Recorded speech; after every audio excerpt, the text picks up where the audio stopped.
Hello and welcome to the Shag with me, 2E0XSB. Today I'm going to be looking at the popular data mode FT8. So, let's get to it. Okay, so a quick Google search for WSJT-X should bring you to the Physics Princeton Education website. From here, just scroll down. We can ignore most of these, it's basically just documents and such and operating instructions for FT8. The main thing we've got to be interested in is the installation package for the 2.10, and you can see I've already downloaded the file, the 64-bit exe. I'll just click on that and that will bring you up with your saved file. All you've got to do is click on here, download the file, follow the instructions and get ready to launch. I'm obviously not going to do that myself right now as I've already got the package on the system.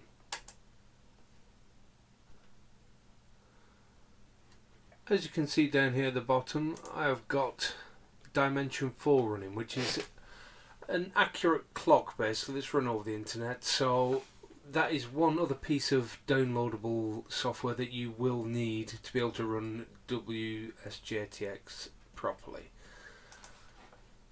If you go to something like Dimension 4, like I said, that's the actual software that I'm using. I'm finding it really easy to use, so I would suggest it myself, but there are other options out there. But if you look for thinkingman.com and Dimension 4, and you'll see that you've got your downloads down here. And as I've just shown you, that is a Dimension 4. Basically set it up to a clock that's closest to yourself. You can scroll up and down here and it will bring you up with your closest clock that you can sync to, which just helps with all the timing for the actual FT8 software.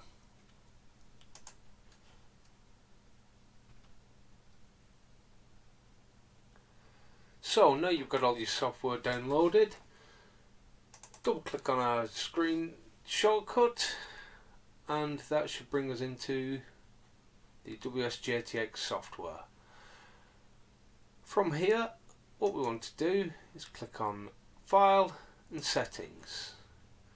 Your general settings, the first thing you're going to have to do to be able to actually use the software in the first place is enter your call sign and your grid locator. If we look down some of these options here, we've got your display. I personally clicked on the display distance in miles. You want the TX messages to RX frequency window, and basically just try and set it up as you can see on the screen here.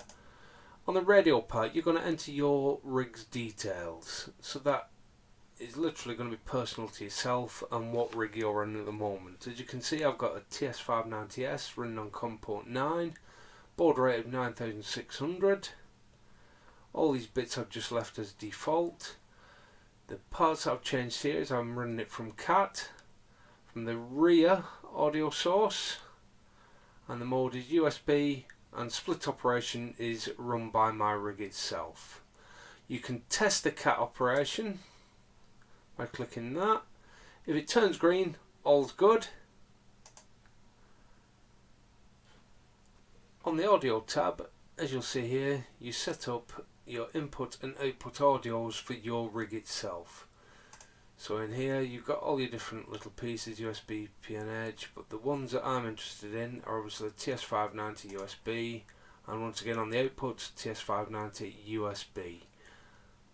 TX macros, personally just leave that alone. It's not something you're really going to be molded with, it's not something that's really used.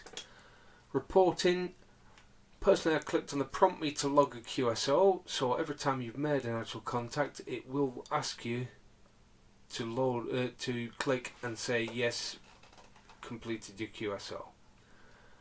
Frequencies, they're standard and set up for you.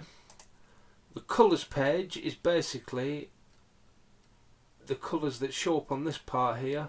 So the green ones are people that you've worked before. The ones that we're really interested in are the purple ones for the DXCC, which is a new DX location. So from there, I've set everything that I want it to. Obviously we've got the advanced tab, but once again don't really touch anything in there. Just click on OK and we're set. From here you'll see that we've got a screen here which has been decoded from each of the messages. We've got the greens, which are countries that have been worked before. Purple, which is the light purple, this is a country that has been worked before but not necessarily on the 20-meter band. From here we can click on this drop down menu and we can choose all the different bands that we can use for the FT8. So if I click on here, we've got 2 on 80, got 1 on 40 there, so I'll click on that.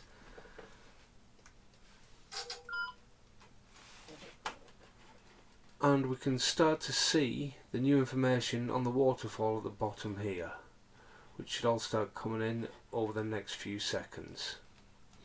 FT8 is really interesting, the fact that it actually only takes 15 seconds to decode and transmit a message via the actual software. So literally you're no longer than 15 seconds away from an answer.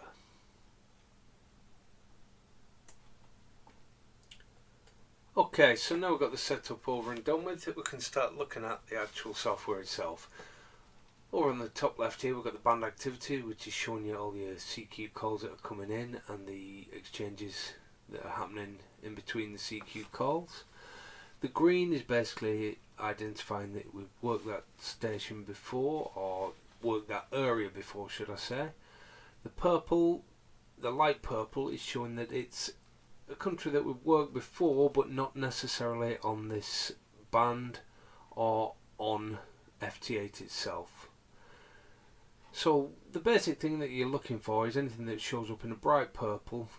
Double click on it and that will do basically a pounce. It will answer that CQ as soon as it comes in. Let's see if we can get this one. So I've just double clicked the Scotland and I'm sending out his call sign with mine and his location.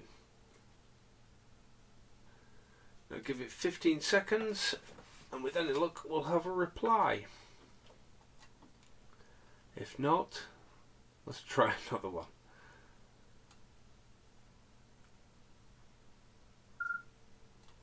And it looks like we're a bit unlucky there.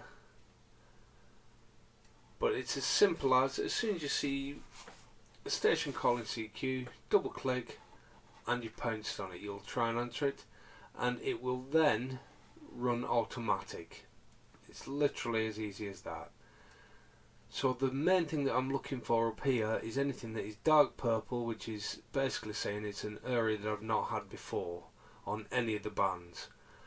And for the eagle-eyed amongst you, you might actually realise that the time lapse between all the different clips that I've been putting together is basically because I've spotted a purple one and I've had to get it.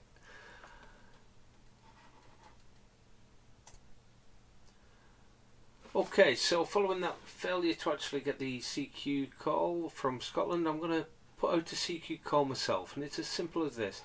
Try to find yourself a nice quiet space in the actual band, say down here.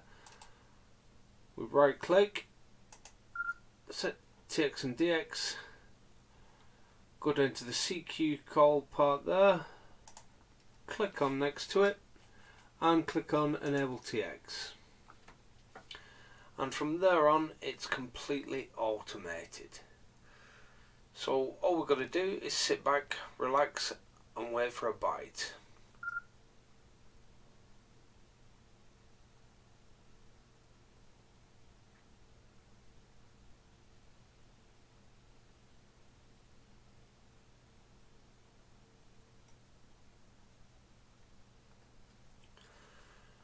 Now as you can see, I've just had a 15-second round of transmitting my CQ call out, and after this 15-second round hopefully we might have got a reply.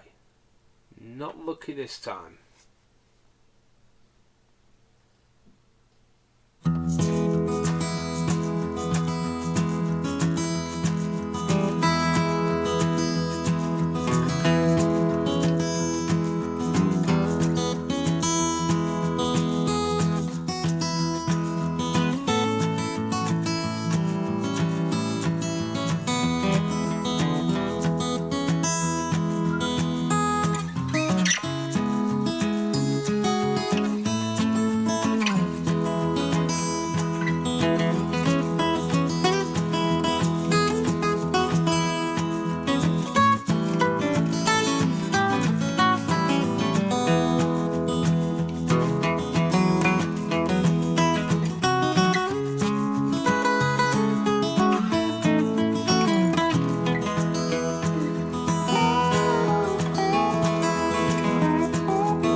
and as you can see from there on out, it's completely automated. All you've got to do is wait for the actual QSO to complete and click log the entry. Simple as that.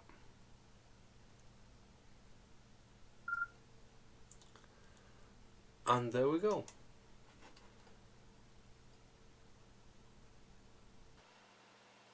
So there we have it, my very brief video on FT8. It's been described as the Marmite of the data modes. Some people love it, some hate it. What are your decisions? I'd love to read your comments down below. This has been my very first YouTube video and I hope you found it informative. Any comments, criticisms, please put them down below. And if you do want to see more content like this, then please give me a big like or a subscribe. It'd be most appreciated. Until then, I hope to see you all on the air. That's good night from me, 2E0XSB.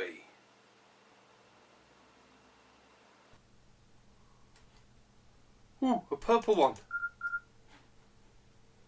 Come on, come on, come on, come on, come on.